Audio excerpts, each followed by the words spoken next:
Hello, and welcome to episode 12 of Navigating NewSpace. My name is Shayna Hume. I was a 2018 Fellow of the Matthew Isakowitz Fellowship Program. MIFP is an amazing internship and mentorship program that brings in the next generation of space leaders and allows them to connect to the commercial space industry. Today, I'm so excited to welcome our guest, Annika Rollock, a class of 2019 MIFP Fellow. Annika not only did her internship in 2019 at Blue Origin, she also graduated from MIT in 2018 with a bachelor's in Aerospace Engineering and a minor in creative writing, and then most recently completed her master's degree at the University of Colorado Boulder in 2020 in Aerospace Engineering. She is now working on her PhD, also at the University of Colorado Boulder, in the area of bioastronautics. Annika, thank you so much for joining me today. Yeah, of course. Happy to be here. It's so exciting to talk to you. I don't think I've seen you since COVID sent us home from Boulder. Yeah, I haven't really seen a lot of people in a very long time. Yeah, the whole lab is virtual now. We both worked together in the past on some EDL systems, but before we get into what you do at CU Boulder, could you tell us a little bit more about yourself to kick us off? Yeah, for sure. So we'll start. I grew up in New Jersey, so I'm an East Coaster, and I kind of grew up not really knowing what I wanted to do. I wanted to be a vet for a long time. I wanted to be a journalist. I guess I definitely wasn't like I want to be an engineer my entire life kind of person. Just I didn't really have any engineering role models. I did like space though. I liked space and I liked planes. Big Top Gun family. My mom was a flight attendant. My grandpa was in the Canadian Air Force, so I grew up around planes. And I took physics in high school. I hadn't really been great at math before that, and that kind of opened the world of engineering to me because I found out that physics is applied math and it makes math fun, and engineering is kind of a way to apply that. So that's how I got into engineering. So I really chose my schools for undergrad based on whether or not they had two things, and that was aerospace engineering and rowing. So that's what led me to MIT. And then while at MIT, I was lucky enough to do a few internships at the NASA Jet Propulsion Laboratory. And that's where I discovered EDL, entry, descent, and landing, which 20-year-old Annika thought that was the coolest thing ever because, it's fiery, it's going really fast, and it's a way to kind of combine air applications to space. And so that's kind of what led me to then choose the University of Colorado Boulder for graduate school. And as you mentioned, I've done EDL work and I've since changed paths. I now work in bioastronautics. And so I'm a huge proponent of having a winding life path because I honestly say like just saying yes to things is kind of like how I've gotten to where I am today. And even if you don't see like those paths beforehand, that's just sort of like, I don't know, just like taking opportunities as they come and working on things that make you happy. So that's why I'm doing bioastronautics now. And even though I'm technically in the human spaceflight side, I still work mostly with I guess the machine side of things. It's kind of a joke because I'm kind of the buzzkill. I work on, could we actually do this? What is the cost to incorporate things into a spacecraft? Yeah, I don't know. What else do you want me to add to that? Oh my gosh, I have so many questions, but I'll give you a heads up. Later on, I'm definitely going to ask you what is the cost to incorporate something into a spacecraft. But you said you grew up in Canada then, and you mainly remember your mom. Was she a pilot? No, she's a flight attendant. So I grew up in New Jersey, but I have a dual citizen with my Canada. mistake. No, you're fine. Yeah. So I spent a lot of time hopping the border because my mom was a single parent. And so she was working two jobs a lot of the time. And so my grandmother helped raise me, and she's Canadian, lives in Canada. And so I was constantly being shuttled back and forth between Canada and the US. Oh, that's awesome. Where did your first, I guess I call them space memories, happen? Good question. Not space, but I went on a lot of flights as a kid because I was lucky enough to be able to fly standby and kind of just like go with my mom places for 2-day, 3-day trips. I got to go to the Kennedy Space Center when I was, I think, 12 or 13, and I remember writing like dozens of pages in my journal after that about solid rocket boosters and the space shuttle. And so the space shuttle really was my like the thing that got me into space, I think. Oh, that's so cool. Yeah. So was it a pretty natural progression that when you found physics and engineering, that you hopped automatically to space engineering from there? No. Okay. Yeah, no, I mentioned kind of finding space through JPL internships in undergrad, and I chose aerospace engineering, but because I had so much experience with planes growing up, I actually Mm. I basically stood on the border between space and air as long as I possibly could because I really couldn't make up Yes. my mind about where I wanted to go. You know, I was really the same way. For a couple years in undergrad, I was sitting there not knowing if I wanted to do more the fighter jet side and the hypersonics or the space side, which is probably the reason why both of us ended up in the lab that we did. It's the closest combination of both. For What sure. helped you to ultimately choose the space side? Yeah, I think just finding like thinking of what the opportunities would be down the road helped. And Mm. not to like influence people, but space is just kind of a little bit cooler. It's a little bit more idealistic in some ways. I think Mm. interacting with the scientists at JPL kind of helped me feel like warm and fuzzy because it was like we're going out into space for this like very wholesome Yeah. exploration cause. And taking that further, the Matt Fellowship really helped me like open the world or my eyes to this whole world of commercial space that I knew existed, but I wasn't like up to date with. And so I kind of finally threw myself into it and really like saw all the opportunities and all the excitement going on in this field. Mm. So what was it like when you finally, I guess, saw that field for the first time and realized what it was like today? What was the experience like, and what kind of an industry did it feel like you were walking into? Yeah, I think so. In my years at MIT, I think I was always a little bit jealous of people in other majors because Mm. startup culture is really big. And so people kind of talked about these small little companies and kind of being able to take an idea and make it into something um, relatively easy and relatively quickly. And in space, it never quite felt like you could do that, at least from my window in the department in undergrad. We still were kind of, interacting mostly with like bigger space companies, older space companies. And seeing that like NewSpace had these types of startups, this type of energy, this passion that I saw in kind of other fields from people in undergrad, I definitely was drawn to that. And I was kind of, impressed that this whole world existed and I just hadn't known about it. Yeah, honestly, I feel like I'm agreeing with you too much, but we've had a similar path. I was so jealous of all my friends who were going into Silicon. I knew so many people who were interested in that world. And while there are downsides of it, there's a certain kind of exciting energy. And when I found it through the MAP program as well, I was just like, wait, I can have both. And that was just the most exciting and thrilling moment for me. For sure.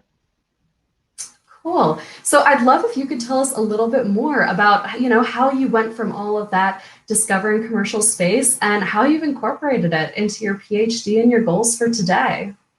Oh, interesting. I like that question. It's a Just little tell bit us about what you love, what are you passionate about? for sure. Yeah. It's a bit of a softball actually because I'm currently for my PhD, I'm working on a project called Home, which is the Habitats Optimized for Missions of Exploration, which is a classic backronym. And it's a NASA STRI. So it's part of NASA, which is a Space Technology Research Institute, basically like a big funded project by NASA. But we get to work with Sierra Nevada and Blue Origin. So I've been able to kind of keep those ties to commercial space, even with my more in the weeds research right now in bioastronautics, because we have these industry partners. So it's been exciting to kind of not lose that partnership and still be able to interact with the people at those companies, even while doing research. Oh, that's so cool. So what is exactly the research that you're doing? You said you do the machine side of it? Yeah, so the aim of Home is to basically develop next generation space habitats. So when we move beyond low Earth orbit, to whether it be to the moon, lunar orbit, or Mars or a Martian orbit, we're going to need some more updated space stations and some more updated habitats, just because the current one is about 20 years old. And as you can imagine, the technology from that space station is a little, it's from the 90s. So there's a lot of floppy disks, a lot of, older heritage technology that can be served to be updated. And so our goal is to bring new technology into the space habitat application to prove low TRL technology.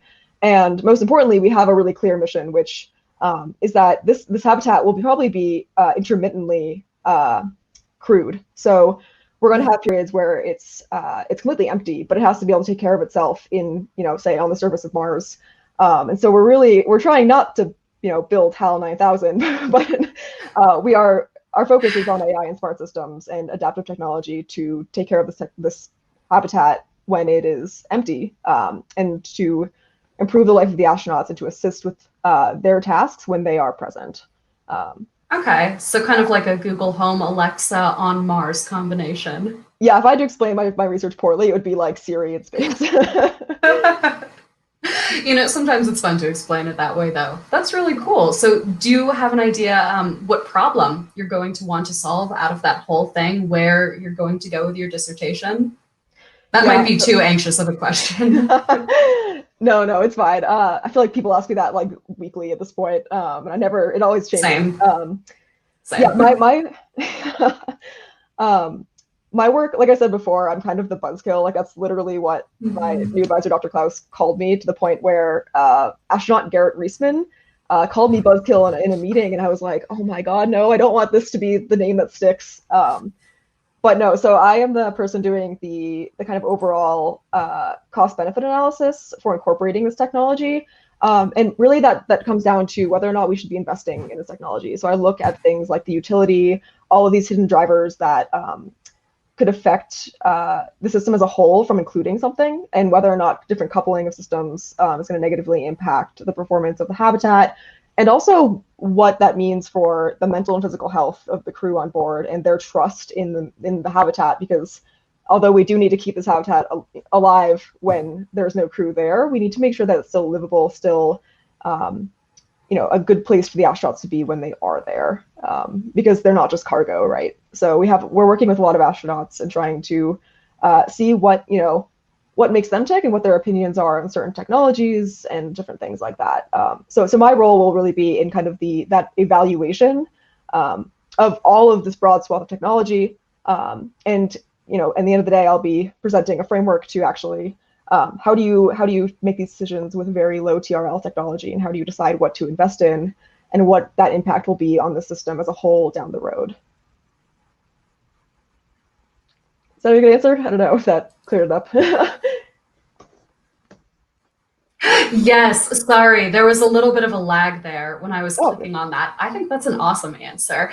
And I certainly hope that if astronauts do get call signs, that yours won't be buzzkill. That would be a little too depressing for the good work you do.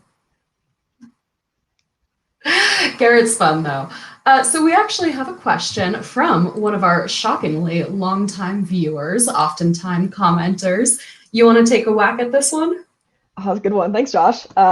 Annika, what does gradatum ferociter mean to you? So if anyone in the audience is watching, or you're watching later and don't know what that means, that is the kind of motto of Blue Origin. And yeah, Blue Origin, I mean, the kind of like distinction they make in the commercial space agents or world is that they're doing something step by step ferociously, and they're kind of going diligently towards a goal, maybe not with the speed of other companies that I could mention. And they're very much under the radar. And my summer there really changed how I view them, because I was curious about them, but they're really veiled. I didn't really know too much about them, and kind of seeing that inner workings and just the culture of that company from the inside was really, really enlightening to me, because people are incredibly passionate and diligent and work really hard, and they're not afraid to take on really grand visions. And I think what impressed me most about Blue is that they don't sacrifice certain things. They encourage diversity and inclusion, and they back that up. And they actually, it is by far the most inclusive workspace I have ever encountered in aerospace. So to me, that motto isn't just about the work they do; it's about the kind of the whole package of that company. And it was impressive to me that they didn't lose too much, kind of in their work culture. Well, that is an awesome and a hot take, as Josh would call it. I think he saw your face and was just like, wow, I'm going to be hit with some news. Awesome. So what do you think about human spaceflight? NASA, Blue, we can go into any of these companies or organizations that are going after it. But what are your thoughts on the breadth of human spaceflight and where it's going to be going? That's a really great question. I think part of the answer of the future of human spaceflight is kind of shown in what we've already seen. Demo 2 happened in May of this year, which was SpaceX launching their Crew Dragon vehicle with Bob and Doug on board, and it really proved the success of the commercial crew program. And I think the future of human spaceflight is with those partnerships. It's with a commercial and NASA partnership. And I'm really excited to see what that looks like. And I think it would be a little bit remiss to say that it's going to look, identical to commercial crew for deep space applications, because I do think it'll be evolving, and it'll look similar, I think, but not. I'm not going to pretend to say it'll look exactly like that. But I'd like to see more commercial involvement, especially in deep space, and I think we're already seeing that with with Starship and other companies. So. Got it. And for people who are maybe outside the field and they're not quite as familiar with everything happening, what are some of the elements of human spaceflight that are going to be coming back to the forefront? We used to have a pretty active human spaceflight program, so I've read online. And then for a while, it was much quieter when we were entering the industry and going through college. And now it seems to, be in that ramping back up period. What can people expect to see 10 years from now that we haven't been seeing as much in the recent past? Interesting. Like I said, I have two answers to that. There is the return of things, and then there is the new things we'll see. And I think the new things we'll be seeing are things like increased space tourism from companies like Virgin Galactic, from Blue Origin, even I think Starship might potentially break into that market. I think in terms of new things, or not new things, sorry, the return of old things, I'd like to see, this never really stopped, but I'd like to see increased international cooperation. I think if we're going to be, boldly going to the moon, returning to the moon and going on to Mars, we should make it an international effort. And I'd like to see the return of that, more involvement with CSA, with ISRO, with ESA, with JAXA. So I think every agency has their own strong suit. And we're also seeing an increase in commercial companies in those places. Like I think Japan has recently, they've invested millions of dollars into the commercial space industry in their own country. And India recently got the Starburst Accelerator starting up, in India. So we're seeing tons more commercial space internationally as well. So I'm excited to see kind of what that network ends up looking like and what everyone can start to specialize in and help out with. Definitely. Inside of bioastronautics, are there any up and coming countries or collaborations that other people should know of? Oh, interesting. Man. Because I know of lots of, collaborations, especially in areas of entrepreneurship. Like right now, people who want to start private companies are able to do so all over the world. But because I'm not in your area of specialty, I'm not too keyed into that. And it makes me wonder, which countries are really pushing forward. Yeah, I can't really name any off the top of my head, just from some of the major space players that I'm thinking of. I know, let's see, Japan specializes in robotics generally, but usually the US has been kind of the leading country with human spaceflight. Obviously, China is getting their space station off the ground literally relatively soon. And I don't really know anything about any sort of like human spaceflight commercial companies in different countries yet, but that's a good question. I should probably look that up. Yeah, and if they don't exist now, I really hope they do 10 years from now, because all of these different government agencies are going to need some contractors. Yep. Awesome. So let's move on to some other topics in the area of commercial spaceflight and how it's interacting. There are a lot of commercial companies that are part of the Artemis program. The Artemis program, for people who, aren't as tuned in, is the US's next effort to bring human spaceflight back, to go back to the moon, and most importantly, as they say, to stay on the moon this time for good. What do you think about all of that? And are there any areas that you'd want to talk to of particular interest to you? Ooh, Like, this is totally open-ended. What do you think is interesting about it? Yeah, I have a lot of I kind of flip flop. I know something that comes up with Artemis is the should we go directly to Mars or should we be going back to the moon? And I have I'll admit to just flip flopping back and forth about my opinion on whether or not we should go to the moon. I honestly think I think we should be able to walk and chew gum at the same time. So I that's the ideal, right? I know in reality we don't really always have the funding to do both, but I do think it's a good proving ground. And I'm excited to see what kind of landers come out of it, frankly. I know, Blue Origin was involved in the national team they're currently designing one of the next lunar landers for a contract. And just from my summer at Blue, that was kind of like a goal I know the company was, aiming towards. It was really exciting to see that kind of energy around that, and really really great to see that they had won the next stage of the contract. So I'm excited to see those lander designs. I want to see what companies come up with in terms of updating, that Apollo lander ideal into the 21st century. And I'm excited to put a woman on the moon just because we haven't done that yet. I have mixed feelings about whether or not it seems to be kind of, not to get controversial here, but it seems to very much be, I don't know, how do I phrase this? Like rah, sort of like, look, we did it. We solved sexism. We're putting a woman on the moon. We did it. And I don't want that to be like the... Yeah, tokenism never point. solves anything. Exactly. It's a nice thought, but you don't want it to be a token and nothing more. Yeah. Right. Yeah. Very cool. Well, those are some things I'm definitely excited for too. I think one of the technologies that I'm most excited for is one you're probably more familiar with than most, which is the concept of more advanced landers. In the past, I think landers were pretty minimalistic, get the job done, get people down and safe. And now that we're looking at going to the moon regularly and then going on to Mars per all of the Artemis documents, landers are going to become more and more important. Do you think you could give a little bit of insight into what exactly makes landing on different bodies so hard and why it's its own entire field of aerospace? Yeah, I feel like this question should be for you. Not yet. Yeah. Landing is hard. It kind of depends on where you're landing, more so than just the aspect of landing itself. Like, for example, landing on the moon is difficult just because regolith is one, so it's really dusty, and that often obscures the view of anyone who's in control of landing the vehicle.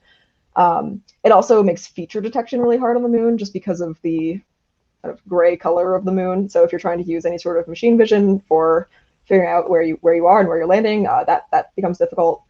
Obviously, the easy parts of the moon are that it has a lower gravity, so you're not coming in super hot. You also have no atmosphere, so you can't come in super hot.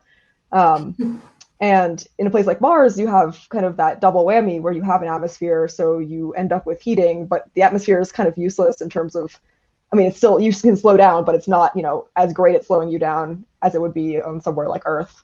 So I know that's the problem, some of the problems of landing on Mars, and what makes that planet more challenging. Also, we've pretty much, a lot of papers have claimed that we've hit the limits of landing mass with, landing like Perseverance and Curiosity rovers, just because, landing is hard, slowing down things is hard, and, using retro rockets is more difficult. So we need to kind of come up with more advanced technology and better approaches to landing higher mass payloads, including, what we would need for landing humans, which is unfortunately, more than a rover. Yeah. Definitely the holy grail of spaceflight. How can you land more for less money? Yeah. Cool. Those are super awesome answers and honestly informative even to me. There are so many hard aspects of landing, and while I do work on the guidance side, I feel, so overwhelmingly low in my area of knowledge of what those lander vehicles actually look like. And so when I see companies like Blue and SpaceX starting to look into building those kinds of things, I find it very exciting. It's always an educational experience. For sure, yeah. They always say with a PhD too, the more you start to learn, the more you realize you don't know, right? Oof, that hits close to home today. I'm not sure I wanted that. Cool. So let's dive back into your long-term goals. You know, you're interested in human exploration, you're interested in this area of bioastronautics and AI, Siri in space. If you could solve any problem, if you could, go forward and see what is the crowning accomplishment of your career, what are your moonshots? What do you want to make happen if you at all can? Oh man, this is hard because I feel like I have so They can, yeah. yeah. Oh, what problems would I like to solve? And they can be Mars shots. They don't have to be just moonshots. For sure, yeah. I think my answers are probably not as exciting as you want them to be. I think issues I would like to solve are consistency of funding for agencies like NASA and programs in NASA, just because I feel like half the battle is just consistency between administrations. Not, and no one's to blame with that. It's just like you have different priorities and different agendas. And so it's hard for engineers to get things done when your funding operates on a 4-year cycle, right? When our programs and projects take more than 4 years. Technical challenges I would like to have solved. I think there's so many complex issues with human spaceflight that I hope we can work on. Obviously, I'm not working on the radiation side of things, but that's a huge thing that I would hopefully like to see solved in the next few decades. And I think just how do we make something a home that's not Earth, right? And that's a big question. And how do we solve issues of the psychology of going into deep space and trying to be on planets that aren't green and beautiful and like our own. So yeah. Is Mars considered deep space? Yeah, I think deep space, at least for how we've been using it, is anything out of cislunar space, but occasionally we'll use it to refer to something like gateway as well. Got it. So it's just anything in that tenuous definition past there, where humans will have a hard time living. Yeah. Very cool. Well, those are some awesome things. Do you think commercial space will make a difference in the funding cycles? I think so. I think I hope so. It helps to kind of have those distributed projects, right, where you have kind of companies working on it, and so the onus isn't always on NASA, because it also looks good, I think, to politicians to be able to say, like, look, we're stimulating the economy where we have these companies who are helping out and creating jobs, and they're doing the design and work. It feels better than, I think, to politicians sometimes it feels a bit like you're just throwing money into space when you're funding NASA, which is unfortunate, right? But I think that's one appeal. Yeah, absolutely. Yeah. Definitely. That actually segues us really nicely into the final question. And this is the regular one I've been asking.